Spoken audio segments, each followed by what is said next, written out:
నమస్తే. Welcome to icon politics. నేను మీ సురేంద్ర. అయితే మనం గత 1 వీక్ నుంచి చూస్తూనే ఉన్నాం. లిక్కర్ స్కామ్‌లో రాజా కసిరెడ్డిని అరెస్ట్ చేయడం జరిగింది. అలాగే కాదంబరి జత్వానీ కేసులో కూడా పిఎస్ఆర్ ఆంజనేయులు గారిని అరెస్ట్ చేయడం జరిగింది.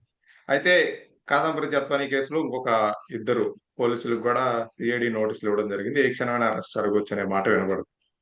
అయితే ఈ కూటమి ప్రభుత్వంలో ఏ అరెస్ట్ జరిగినా, ఏం జరిగినా గాని వీటన్నిటికి బాస్ జగన్మోహన్ రెడ్డి దీని వెనకాల ఉన్నారు అనే ఒక మాట వినబడుతుంది.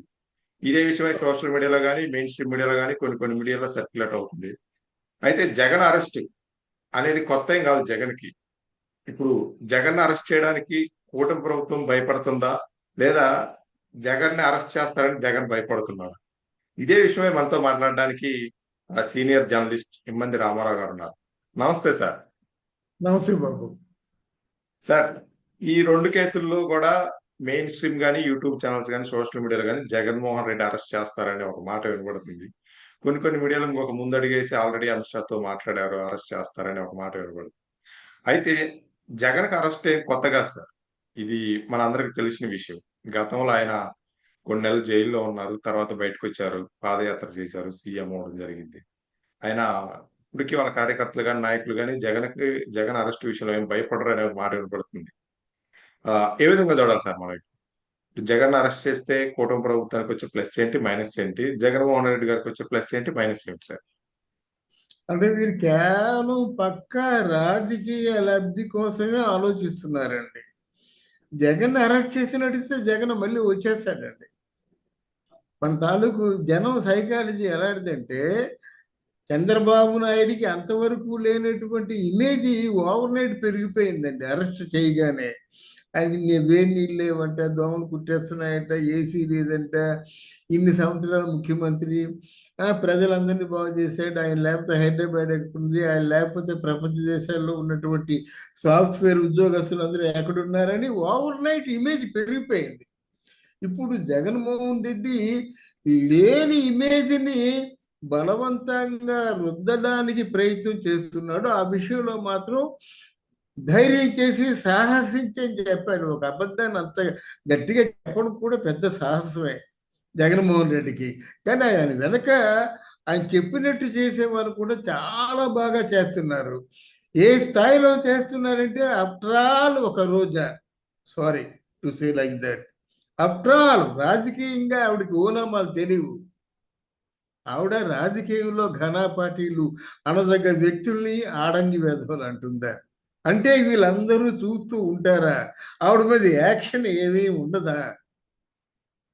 మీ ఆత్మాభిమానం తగలయ్యా ఏమైనా చేసుకోండి, ఒక మగవాడిని ఆడంగి వెధవ అన్నట్టయితే ఇక రియాక్షనే ఉండదా? దీనికంటే ఇక రాజకీయంగా అది బలవన మరణం ఏముంటుంది? అది ఆలోచించాలి. ఇకపోతే జగన్మోహన్ రెడ్డిని ఎవరు అరెస్ట్ చేయలేరు అని చెప్పేసి మోచేతి మీద వెంట్రుకలను కూడా ఇలాగ నిమిరి మీసం మేలేసేటువంటి కుహన రాజకీయ నాయకులు కూడా ఉన్నారు. అది నిజమవుతుంది. జగన్మోహన్ రెడ్డి ఎవరు ఏమి చేయలేరు. ఎక్కడ తీసుకోండి, ఒకటి 4,000 ఎకరాలు కబ్జా అంటాడు. పెద్దిరెడ్డి రామచంద్రారెడ్డిని ఏం చేశారండి? విజయసాయి రెడ్డిని ఉత్తరాంధ్ర ఇన్ఛార్జిగా చేసి అక్కడ 4,000 ఎకరాల పైచీలకు ఆక్రమించి కబ్జా చేశారు. ఎవరేం చేశారండి? ఇన్ని ద్రోహాలు చేశారు. మన దోరపూడి చంద్రశేఖర్ రెడ్డి రెడ్ హ్యాండెడ్గా దొరికారు. ఆయనేమో ఒక సినిమాటిక్గా ఆయన సీజ్ ద షిప్ అన్నాడు. Very the result. అక్కడ పేరు నాని వాళ్ళ ఆవిడ పేరుతో ఏదో మొత్తాన్ని దొరికిపోయినాడు. మహిళ అనే ఉద్దేశంతోనేమో చంద్రబాబు నాయుడు గారు చాలా పెద్ద దూరంగా ఆలోచించి ఆవిడ శిక్ష వేయలేదుట. ఎవడండి పేరు నాని ఎవరు? చంద్రబాబు నాయుడు ఎవరండి? ఎక్కడైతే తప్పు జరిగిందో ఆ తప్పు శిక్ష వేయండి. అది కాకుండా మీ దూరంగా ఆలోచించి మహిళకి శిక్ష వేయడా? మీరెవరు వేయడానికి? రాముడు లాంటి వాడే మహిళని ఆలోచిస్తే తాట ఉండేదా? మహిళన ఆలోచిస్తే కృష్ణుడికి పాలు పెట్టి చంపేద్దాం అనుకున్నటువంటి పోతన ఉండేదా? వాళ్ళు తెలుసు మహిళని. కానీ ఎక్కడ పరిత్రాణాయ సాధువునాం అనే శ్లోకానికి అర్థం ఏంటంటే మంచి వాళ్ళని రక్షించండి, చెడ్డవాళ్ళని దునిమేయండి, అంటే చంపేయండి అని చెప్పాడు. ఎందుకంటే ఓ మంచివాడు 10 మందిని బతికిస్తాడు, ఓ చెడ్డవాడు 100 మందిని చంపేస్తాడు. ఇది ధర్మం. అదేది లేకుండా మీసాలు మెరువేసుకుంటూ అన్ని అబద్ధాలే చెప్పుకుంటూ ఇంపార్టెంట్ డాక్యుమెంట్స్ అన్ని కూడా ఎక్కడ మీకు ఇంపార్టెంట్ డాక్యుమెంట్స్ ఉన్నాయో ఆ డాక్యుమెంట్స్ ఏమో తగలేసేస్తూ ఏమిటండి గనక ఇక్కడ మనకి శిక్ష స్మృతి సరిగ్గా లేదు. మనం అంతమించి మనం మాట్లాడకూడదు. ఎందుకంటే న్యాయస్థానాల గురించి మనం మాట్లాడకూడదు లాజికల్గా అండ్ లీగల్గా కూడా. మరి ఈ న్యాయస్థానాలు ఎంతవరకు శిక్షలు అమలు జరుగుతున్నారో అన్నది ఆలోచించాలి. మరి చంద్రబాబు నాయుడు గారు వచ్చేసారి కూడా గ్యారంటీగా ఈయనే వచ్చేస్తాడు అన్నటువంటి ఆలోచనతో మరి ఎందుకు ఆలోచిస్తున్నాడు? అమ్మనా బూతులు తిట్టారు, అమ్మని అక్కని ఆల్రెడీ తిట్టారు. అసలు ఏమీ లేకుండా అసలు ఏది నా జీవితంలో జరగలేదన్నట్టుగా మాట్లాడుతుంటే అదే ఇంకొకరు చేసినడితే ఇప్పుడు చేబ్రోలు కిరణ్ లాంటి వాళ్ళు 3 సంవత్సరాలు బారేస్తున్నారు. ఏమిటండి ఇది? ఎందుకండి? అందువలన ఇక్కడ అందరికీ తెలిసిన ఓపెన్ సీక్రెట్ అండి. జగన్మోహన్ రెడ్డి దగ్గర ఎంత డబ్బు ఉందో తెలుసు. జగన్మోహన్ రెడ్డి రోజాని ఎందుకు ఫీడ్ చేస్తున్నాడో తెలుసు. కొడాలి నాని ఎందుకు ఫీడ్ చేస్తున్నాడో తెలుసు. విడుదల రజనిని ఎందుకు ఫీడ్ చేస్తున్నాడో తెలుసు. శ్రీరెడ్డిని ఎందుకు ఫీడ్ చేస్తున్నాడో తెలుసు. ఈరోజు రోజా ఎందుకు అలా రెచ్చిపోతుందో తెలుసు. చావుని పశువుల్ని చంపామని ఎందుకు ముద్ర వేస్తున్నారో వాళ్ళు తెలుసు. తెలిసిన తర్వాత నిద్రపోతున్న వాడిని ఎవడన్నా నిద్ర లేపుతాడు కానీ నిద్ర నటిస్తున్న వాడిని ఎవరండి నిద్ర లేపుతారు? అందువలన ఇక్కడ శిక్షలు పడతాయి అన్ని తీసి పక్కన పెట్టండి. శిక్ష కాదు కానీ ఈయన ఎందుకు ఆలోచిస్తారంటే ఇప్పుడు నన్ను ఎవరు అరెస్ట్ చేయలేరు. ఎవరు? జగన్మోహన్ రెడ్డి. అరెస్ట్ చేస్తే నాకు సింపతి పెరుగుతుంది. ఈ పిచ్చ జనాలు పాపం జగన్మోహన్ రెడ్డి ఉన్నప్పుడే బాగుండేది, నా చేతికి డబ్బులు ఉందేయి, బాగా తాగేవాళ్ళు, ఏదో ఎవరికున్న వీక్నెస్ వాళ్ళకు ఉంటుంది. అందువల్ల జగన్మోహన్ రెడ్డి రెచ్చిపోతాడు. రెచ్చిపోయి అడ్డమైన అబద్ధాలు చెప్పమని చెప్తాడు.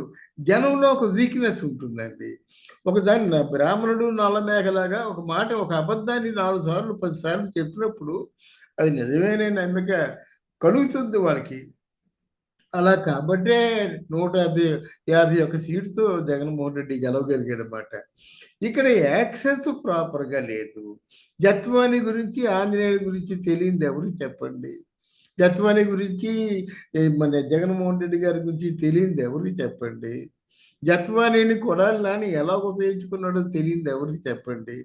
కనుక అందరికీ అన్నీ తెలుసండి. తెలిసి ఒక ఏదో ఉందిలేండి, కనబడని చెయ్యి ఏదో ఆడుతుంది నాటకం, అది కనిపించే నువ్వు నేను పాత్రధారం. మనకి ఎవరో సూత్రధార ఎవరో ఉంటారు, ఆ తోలు బొమ్మలను ఆడించినట్టుగా ఆడిస్తున్నారు. ఇది గనక మీకు న్యాయ వ్యవస్థ, శిక్షా స్మృతి ఈ రెండు ఎప్పుడైతే సంకరం అయ్యాయో, అంటే ఎప్పుడైతే చెడిపోయినాయో, ప్రాపర్ రిజల్ట్ రాలేదు గనక సొసైటీలో ఉన్నవాడు అంటే ఏమిటి? పేరున్నవాడు, లేదా దానికి ఆర్థిక స్తోమత ఉన్నవాడు, లేకపోతే ఇంకేదైనా ఉన్నవాడు, మేనేజ్ చేయగలిగిన వాడు తప్పించుకొని తిరుగుతున్నాడు.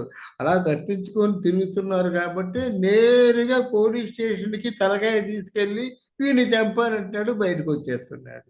అది మరి దీన్ని ప్రజలు ఆలోచించాలి, నాయకులు ఆలోచించాలి. అంతేగాని నాయకులు వాళ్ళ మీద వీళ్ళ మీద వాళ్ళు ఇలా మాట్లాడుకుంటుంటే మనకి నాలాంటి వాళ్ళకి ఎలాగనిపిస్తుందంటే, చాలా నాకు అర్థం కాని ప్రశ్న అంటే, మేము వచ్చినట్టు మేము ఎంత చూస్తామని వైసీపీ వాళ్ళు అంటారు.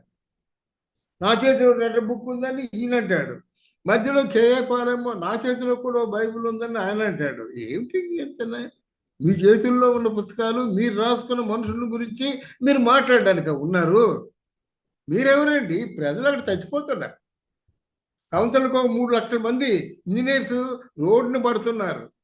వాళ్ళు మీ ఇష్టం వచ్చినట్టుగా వాడుకుంటున్నారు. వాలంటీర్ అంటున్నారు, వెట్టి చాకరీ చేస్తున్నారు.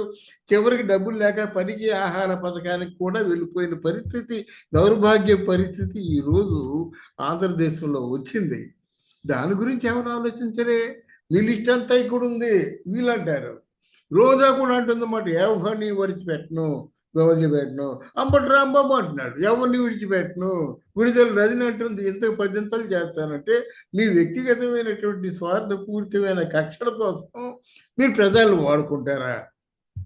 వాళ్ళ ప్రాణాలను సైతం లెక్క చేయకుండా పనంగా పెట్టి ఓట్లు వేసినందుకు మీరు ప్రజలకు చేసే ఉపకారం వద్దా?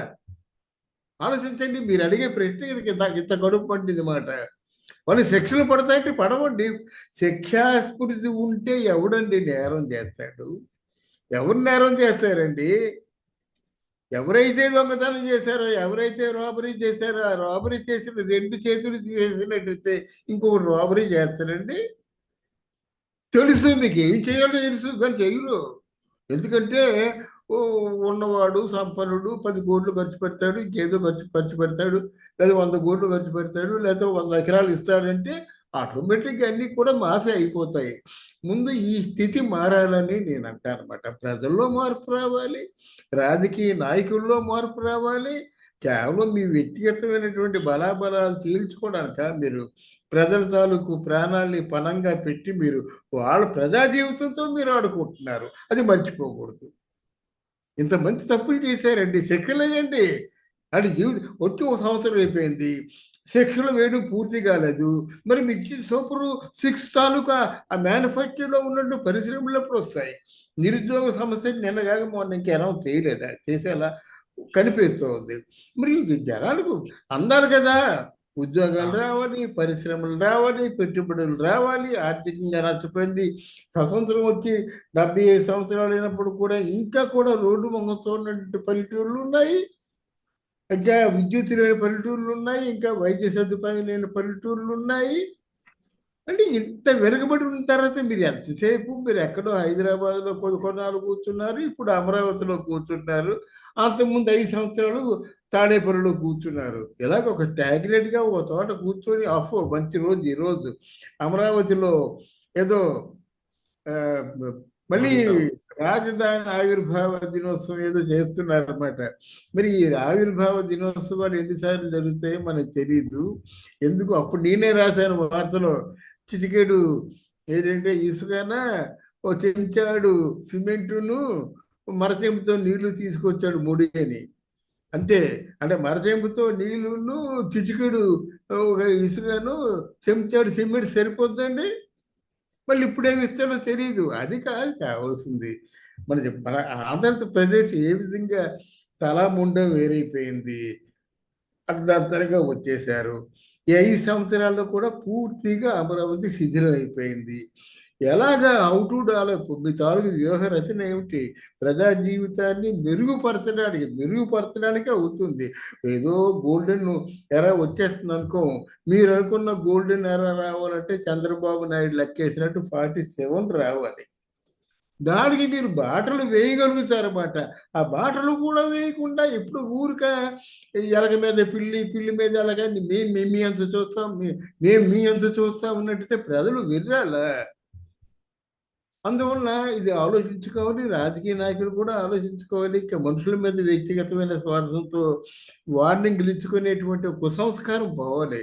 మీరు ఉన్నది మీకు ఓట్లు వేసింది మిమ్మల్ని నమ్ముకున్న ప్రజలు, మిమ్మల్ని మీ జెండాలు మూసిన ప్రజలు మీకోసం పూర్తిగా అరకప్పు టీతో 1/2 టీ తాగి మీ జెండాలు మూసారు, మర్చిపోవద్దు. డబ్బులు ఇస్తాం రాలేదు. అలాగా పోలేరా మధ్యాహ్నం భోజనం చేస్తే సాయంత్రం ఫుల్ మీల్స్ తీసుకుందాం నాకు తెలుసు అని పగలంతా భోజనం చేయడం మనిషి సాయంత్రం కూడా ఎక్కడైనా భోజనం పెడితే ఫుల్ మీల్స్ తిన్న ప్రజలు ఉన్నారు. వాళ్ళు మీరేం చూశారు? జెండాలు మోసినంత వరకే వాళ్ళ బాధ్యత, వాళ్ళ బతుకులు వాళ్ళ బాగోగులు చూడవలసిన బాధ్యత రాజకీయ నాయకులు లేదా? ఉండారండి, శత్రువులు ఉంటారు, మీరు చూసుకోండి. కానీ ప్రజలు శత్రువులు కాదు కదా, మిమ్మల్ని అందరూ ఎక్కించారు, మీ జెండా మోసారు, వాళ్ళు ప్రాణాలు తగ్గించి మిమ్మల్ని ఏమో ఈ స్థితిలో కూర్చోబెట్టారు.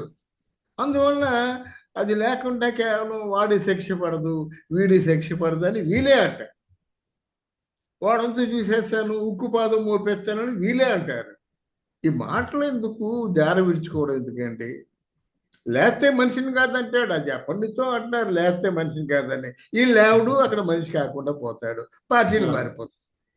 అందువల్ల ఇది జనంలో మార్పు రావాలి, యూత్లో మార్పు రావాలి, రాజకీయ నాయకుల్లో మార్పు రావాలి. ఆ? ఇకపోయినట్టు పెద్దల సభ అన్నాం. పెద్దల సభ అంటే కొంచెం ఒక సంస్కారం ఉండి, మంచి విజ్ఞత ఉండి, బాగా తెలివితేటలు ఉండి, రాజకీయ చరిత్ర పాలనా వ్యవహారాల మీద అవగాహన ఉండి వాళ్ళు పెద్దల సభకి వెళ్తారు. అది కూడా భ్రష్టత్వం పట్టేసింది.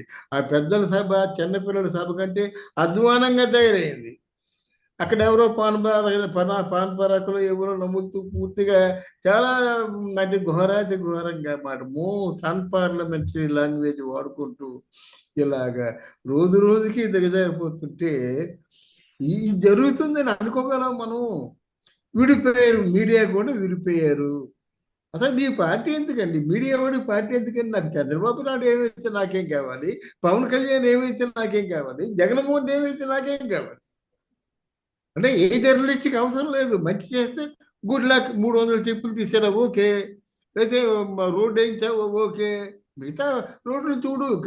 అంటే రోడ్డు పడినటువంటి ఇంకా ఎన్నో ఉన్నాయి. 75 సంవత్సరాల్లో మనం చేయగలిగింది ఏమి లేదు. విద్యుత్ వేయించావో వేయించు. అలాగే పరిశ్రమలు వచ్చాయా? ఎన్ని వేల మంది ఉద్యోగాలు వచ్చాయి. అంటే మీరు ఎవరైనా రోజు నిద్రపోయే ముందు ఈరోజు ఎన్ని గొప్పలు చేశానని ఆలోచించి తెల్లారుదామనేమో పేపర్ ప్యాకెట్ ఇవ్వడం కాదు. ఎన్ని తప్పులు చేసావో ఆలోచించుకో. నీ తప్పుని నువ్వు తెలుసుకో.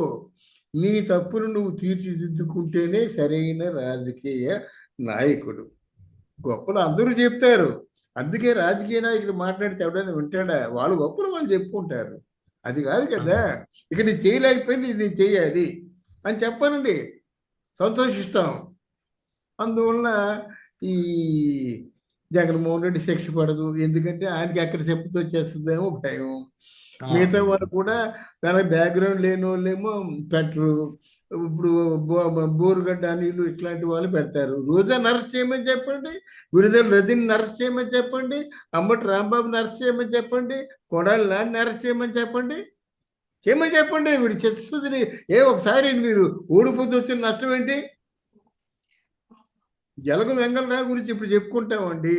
శిక్షా స్మృతి ఆయన తాలూకు పరిపాలనలో చాలా బాగుంది. ఆయన మీలాగా అందరూ అమ్మో చంపేస్తారేమో, నరికేస్తారేమో, కుటుంబాలతో ఉన్నాడని ఆయన ఆలోచించినట్లయితే అంతవరకు ఆయన పేరు ఎందుకు వస్తుందండి?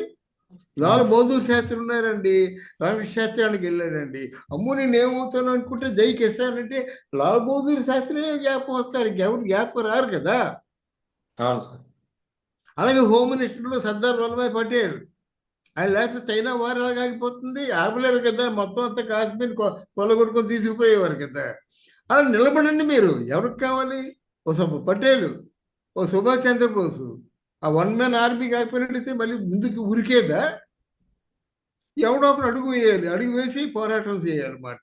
అయిపోయింది. ఇందిరాగాంధీ ఎమర్జెన్సీ అంది, రాజభరణాలు రద్దు అంది, బాబు వెళ్ళాడు. ఎవడో స్టెప్ ముందుకేసి సంస్కరణ తీసుకురావడు. కానీ ఓ అడుగు ముందుకేస్తే అయిపోతుందో అని అనుకున్నట్టయితే ఇది ఎలాగే ఉంటుందండి. పెరిగిపోయిన వాడికేమో 1000 కోట్లు, లక్షల కోట్లు అలా పెరిగిపోతాయి. ఈ లక్షల కోట్లు సంపాదించే వాళ్ళు గాలిలాగా తునకలైపోయిన సంఘటనలు చాలా ఉన్నాయి. అది గుర్తుంచుకోవాలి. అలెగ్జాండర్ కేవలం మీకంటే తెలివి తక్కువ వాడయి చేతులు 2 బయటికి పెట్టిమని చెప్పలేదు. ఒరే, ఇంత ప్రపంచాన్ని జయించినప్పుడు కూడా నా చేతితో ఏమి పైసా తీసుకెళ్ళడం లేదని చెప్పడం కోసం, కనువిప్పు కలిగించడం కోసం. మరి ఎందుకు ఈ కబ్జాలు ఏమిటి? అంగుళం నేల తీసుకెళ్ళగలరండి ఈ 1000 ఎకరాలు ఉన్నాడు. అంగుళం నేల పోనీ ఈ బంగారు రూపాయి, ఒక్క బంగారు కాయిన్ నువ్వు తీసుకెళ్ళిపోతానంటే ఆ మధ్యలో ఎవరు తీసుకుపోతారన్నమాట చేతిలోంచి. కనుక ఒక నిజాన్ని, సత్యాన్ని, ఒక ఆత్మవిమర్శని చేసుకొని రాజకీయ నాయకులు ఉన్నట్టయితే ఏమైనా ఆ సామాజికంగా వాళ్ళు సాధించాలనుకున్నటువంటి ఉన్నతిని సాధిస్తారు. కానండి కేవలం వాళ్ళ తాలూకు 5 సంవత్సరాల్లో అంతా అవినీతి జరిగిందని వీళ్ళు చెప్పినారు. వీళ్ళు సంవత్సరం అయిపోయింది, ఎన్ని అవినీతిలో, ఎన్ని మర్డర్లో ఆవులు చచ్చిపోతున్నాయి, గోవులు చచ్చిపోతున్నాయి, మనుషులు అయిపోయారు. ఎక్కడ చూసినా మర్డర్స్, మానభంగాలని వీళ్ళు అనుకుంటే ఎవరు నిరూపించడం లేదు. అందువల్ల ఇది కేవలం ప్రజా జీవితాలతోని మీకు ఓట్లు వేసిన ప్రజల్ని మీరు కేవలం అమాయకులుగా చేసి ఆటలాడుకోవడం కానీ వేరేది కాదని నా ఉద్దేశం. అలాగే మీడియా కూడా వ్యక్తిగతమైనటువంటి ఆలోచనలు ఉండకూడదు. మంచి జరిగితే మంచి జరిగిందని చెప్పండి, లేదా ప్రజా జీవితానికి కంటకం కలిగించినట్టయితే తప్పకుండా ఇది ప్రజా జీవితానికి ఇది పెద్ద అసలుపాతం లాగా ఉంటుందని చెప్పండి. ఫర్ ఎగ్జాంపుల్, ఇక్కడ చో రామస్వామి అని తమిళనాడులో ఒక పెద్ద జర్నలిస్ట్ ఉన్నాడు. ఆయన ఎంజీఆర్ పిలిచి అడిగాడు, ఆయన ఆర్టిస్ట్ కూడా, చో రామస్వామి.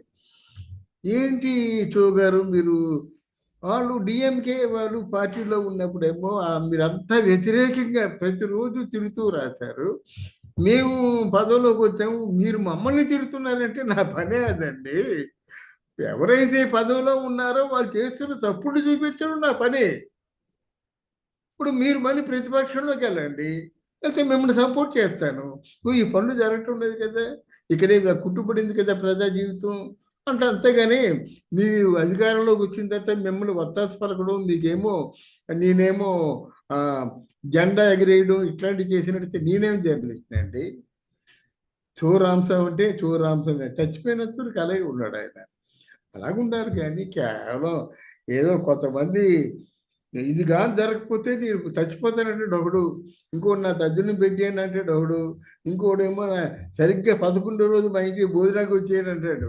అంటే జర్నలిస్టులు ఇంత ఆవేశాలు ఎందుకండి?